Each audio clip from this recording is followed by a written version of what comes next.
Welcome to Game Changers. I'm Suzi Sosa. I'm the Associate Director of the RGK Center at the LBJ School of Public Affairs. I'm also the Executive Director of the Dell Social Innovation Challenge. Thank you for being here today. I'd like to share with you a few stories about how I came to believe that students and social innovation are what will save our world. As you know, I'm a first-generation immigrant to this country. And ever since I crossed the Atlantic Ocean the first time in 1980, I've been an adventurer. I've been traveling the world, discovering places, meeting people, seeing many, many beautiful and wonderful things. But there are also memories from these journeys of scenes that have bothered me that I can't seem to forget. Like in 1998 in Moscow, I was walking down the Belaruski Prospect on my way to Red Square. It was an early winter day, freezing cold. The Muscovites were on their way to work, rushing along, and just up ahead, I saw a little boy. He pulled out a stool, folding stool, and opened it up on the sidewalk. He sat down, opened his bag, and pulled out a child-sized accordion. He opened his hat and started to play.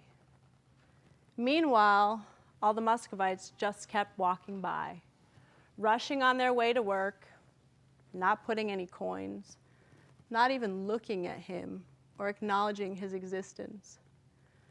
And in fact, here I was staring a little bit in disbelief at this scene of a boy alone playing the accordion on the sidewalk.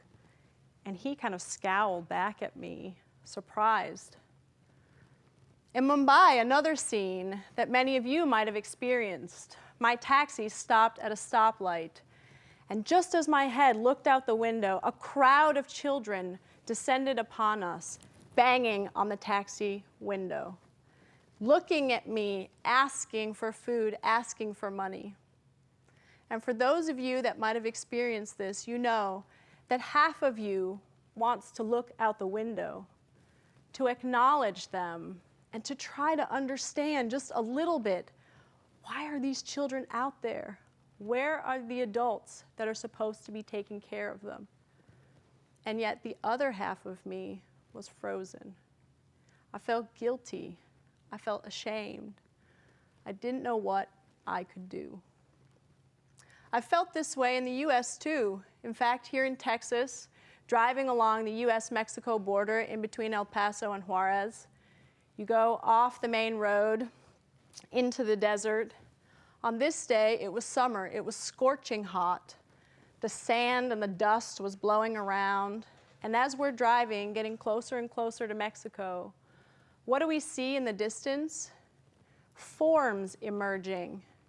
Shapes built out of shipping pallets, slatted wooden pallets, leaned up against each other in something that I wouldn't call a home.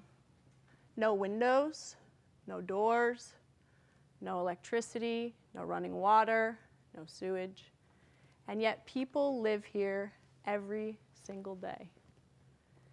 And like you, if you've been in these kinds of situations, the question was going on in my mind year after year. How can one person make a difference?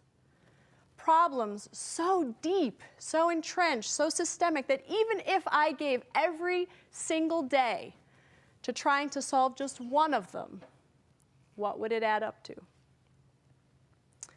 Well, fast forward 10 years later, it's 2008. I get an invitation to be a final judge for something called the Dell Social Innovation Competition, a business plan contest run here out of UT Austin. I'm invited to the UT Club in the stadium, and I'm sitting between two Austin legends.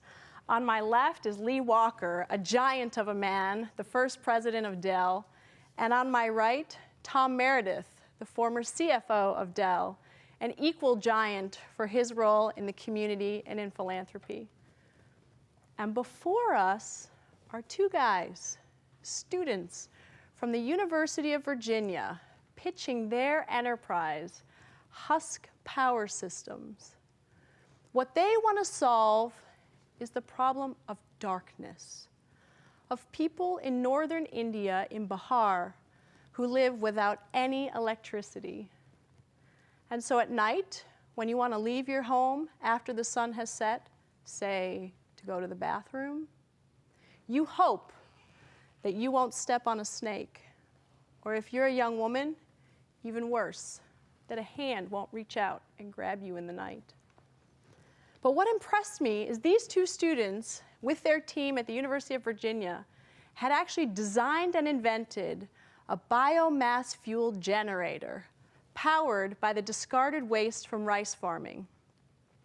Even more impressive is the business model they built to go along with it. Because what they had created was a system where these villages could get a small capital loan for the construction and installation of the generator. And then, using prepaid energy meters, farmers, small businesses, and households could buy just as much electricity as they could afford.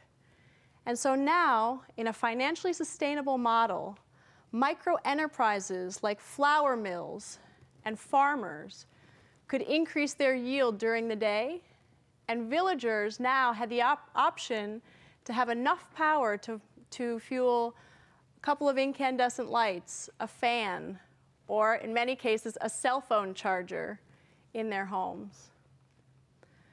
What we saw here was the power of not just a solution solving a pressing social problem, but one that was doing so in a financially sustainable, scalable way that didn't rely on charity or government support to be able to thrive and expand. And when we come back, I'm going to tell you another story about an entrepreneur who was born in the biggest slum in the world and how his participation in the Dell Social Innovation Competition was in many ways the spark that has brought us here today.